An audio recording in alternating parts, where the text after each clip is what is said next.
خان صاحب آپ نے فرمایا، بار بار فرمایا، 4-5 مرتبہ فرمایا، میرا نام فدا عدیل ہے، 4-5 مرتبہ آپ نے فرمایا کہ ہم پوری تیاری کے ساتھ جائیں گے۔ ایک تو تاثر جو باہر پھیلا ہوا ہے وہ شاید آپ کو بھی پتہ ہے کہ غالباً تاثر کے حوالے سے میں بات کر رہا ہوں کہ آپ کی کوئی ڈیل ہوئی ہے اسٹیبلشمنٹ کے ساتھ، وہاں پر اٹک کے پاس یا ثوابی کے پاس کوئی خاکی رنگ کا ہیلی کاپٹر اترا تھا وغیرہ وغیرہ جو بھی ہے۔ آپ نے سپریم کورٹ کو خط لکھنے کے حوالے سے بات کی ہے، یہ ہو گئی قانونی جنگ۔ اگر آپ پوری تیاری کے ساتھ جا رہے ہیں تو آپ کس قسم کی تیاری کی بات کر رہے ہیں؟ یعنی ایک طرف آپ نے اپنے کارکنوں کو بچایا، عوام کو بچایا پولیس کے تشدد سے، ریاستی تشدد سے، اور دوسری طرف آپ کہہ رہے ہیں کہ مزید تیاری کے ساتھ ہم جائیں گے، تو وہ کس قسم کی تیاری ہوگی؟ دیکھ میں تیاری کا مطلب کیا ہے؟ تیاری کا مطلب یہ ہوگا کہ اس باری ہمارے جو لوگ ہیں وہ گھروں میں نہیں پکڑے جائیں گے۔ ہماری جو ساری پنجاب کی لیڈرشپ تھی تقریباً ان کے گھروں کے اوپر ریڈز ہوئی، ان کو تو گھروں سے زیادہ نکلنے دیا، پتہ نہیں کتنے 100 کارکنوں کو انہوں نے جیلوں میں ڈال دیا۔ تو لوگ ایک غلط فہمی میں پڑ گئے تھے کہ شاید انہوں نے ہمارا ایک رائٹ ہے، ایک ڈیموکریٹک رائٹ ہے اور ہمیں کوئی اس میں مداخلت نہیں ہوگی، غلط فہمی میں تھے۔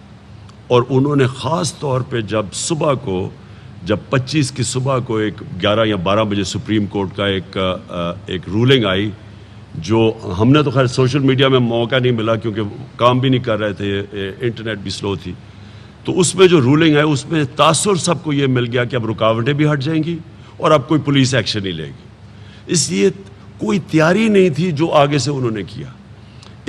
انسان تیاری کرتا ہے جب اس کو پتا ہو کہ اگلے نے کیا ایکشن لینا ہے۔ اب تو پتہ چل گیا نا انہوں نے کیا ایکشن لینا ہے، تو وہ تیاری اسی کے مطابق ہوگی۔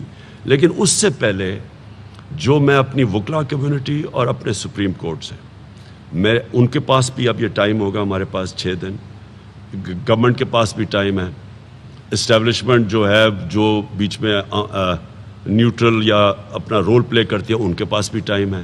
دیکھیں نا، کوشش تو یہ ہے کہ ہمارے ملک کو نقصان نہ پہنچے، ہم اب یہاں خون خرابہ نہ ہو یا مزید ہمارے حالات اور نہ بگڑیں، کوشش تو یہ ہے۔ یہ اس میں کوئی دلیری کی بات نہیں ہے، اس میں صرف حکمت کی بات ہے۔ میں تو بلکہ لوگوں کو کہتا ہوں کہ یہ اصل میں ہم جو مسلمان ہیں، ہم وہ صلح حدیبیہ کا سوچتے ہیں، وہ ایک بڑی ایک حکمت کا تھا کہ سب نے کہا کہ نہیں جی آپ کو جانا چاہیے آگے، اور انہوں نے نبی صلی اللہ علیہ وسلم نے اس وقت ایک بڑی پکچر دیکھ کے فیصلہ کیا۔ انہوں نے کہا یہ تو چھوٹا مقصد زبردستی کریں گے تو اچیو کر دیں گے، لیکن بڑی پکچر ہے اس سے، اور وہ پھر وقت نے ثابت کیا۔ ہماری بڑی پکچر کیا کہ پاکستان میں امن رہے، پاکستان میں اداروں کے بیچ میں مزید نفرتیں نہ پیدا ہوں، پنجاب پولیس کی جو ان کا ایکشن لیا ہے اس سے مزید اور آگے نہ بڑھ جائے۔ اب اگر خون ہو جاتا ہے تو آپ کو خود پتہ ہے کہ اس کے پھر آپ کے بھی ہاتھ سے چیزیں نکل جاتی ہیں، تو اس کو روکنے کے لیے اور ٹائم دینے کے لیے ہم نے یہ 6 دن دیے ہیں۔ لیکن یہ اگر کسی کا خیال ہے، میں اپنا آپ کو کہہ سکتا ہوں کہ میں کبھی بھی ان مجرموں کی حکومت نہ یہ قبول کروں گا، نہ میں کوئی باہر سے ایک ڈکٹیٹڈ، ایک امپورٹڈ، ایک وہ حکومت جو کہ باہر کی غلامی کرے اور وہ ہمارے اوپر مزید حکومت کرے، ہم اس کو کسی صورت تسلیم نہیں کریں گے۔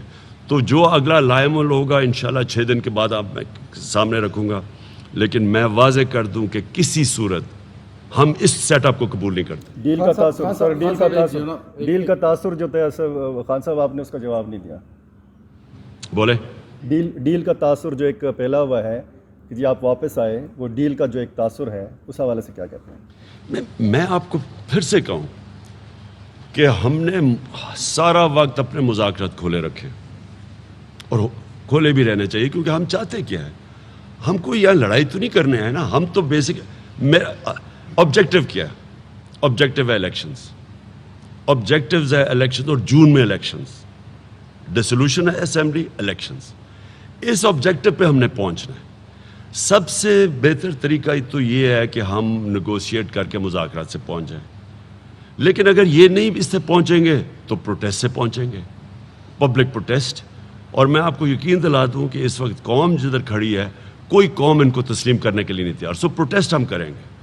اب ہم چاہتے ہیں کہ ہمیں پھر اگر یہ نہیں مانتے تو پرامن پروٹیسٹ کرنے کا دیں. اگر یہ پرامن پروٹیسٹ بھی نہیں کرنے دیں گے، یعنی اگر یہ سارے سمجھتے ہیں کہ ہم بھیڑ بکریوں کی طرح یہ ظلم سہ لیں گے، یہ نہیں ہونے لگا.